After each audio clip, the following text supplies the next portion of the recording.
8, c'est le nombre de matchs, ou plutôt de finales, qu'il reste au SCO pour espérer accrocher le wagon qui mène tout droit à la Ligue 1. Le compte à rebours est déjà lancé puisque la première de ces 8 finales aura lieu dès demain soir avec la réception de Guingamp au stade Jean-Bouin. Une rencontre que les hommes de Jean-Louis Garcia doivent impérativement remporter. Peu importe la qualité, il faut gagner ce week-end. Il faut essayer de gagner un maximum de matchs, essayer d'entamer une série impressionnante comme on a été capable de faire dans le courant de l'année. Mais bon, avant de penser à la série, il faut déjà recommencer à gagner un match parce que je pense que ça pourrait être le déclic pour la suite. Et j'espère que la venue de Guingamp sera l'occasion de renouer la victoire.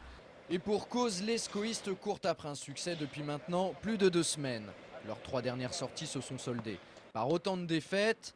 Dominatrice dans le jeu face à Ajaccio et Tours, la bande à Philippe Brunel s'est créée une ribambelle d'occasions de but. Lors de ces 2 matchs, près de 15 situations favorables pour seulement une réalisation. C'est justement là où le bas blesse.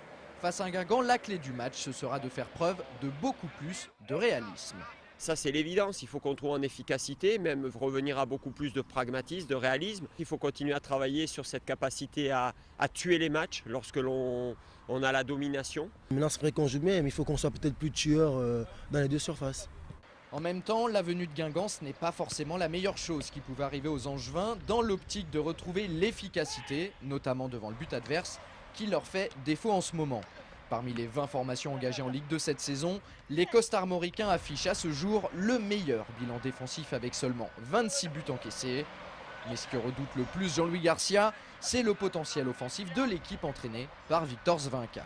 Le paradoxe de cette équipe, c'est qu'elle est meilleure défense du championnat, alors que j'ai le sentiment qu'elle a beaucoup de points forts offensivement avec Souma, Eduardo ou encore Oruma. Donc voilà, il faut se méfier. Et aussi profiter du contexte dans lequel les Bretons vont aborder cette rencontre. Dans 10 jours, ils joueront une demi-finale de Coupe de France face à Toulouse. Un rendez-vous qui pourrait déjà retenir toute leur attention. Ce match arrive 2 matchs avant leur demi-finale. L'importance des cartons, que ce soit un joueur qui vient avoir 2 cartons jaunes, s'il est pénalisé contre nous, il peut être suspendu pour la demi-finale. Un carton rouge, bien sûr, peut être pénalisant aussi. Le risque de la blessure. Donc nous, il faut vraiment que nous, on ait une attitude de coupe pour que ce soit difficile pour eux, en espérant, je vous dis, qu'ils aient un peu la tête ailleurs. Dans les têtes des joueurs, je pense quand même un petit peu, parce que bon, on veut éviter les blessures. On veut éviter un petit peu les cartons parce que bon, si jamais on prend un rouge, on serait peut-être pas, on peut être absent du groupe.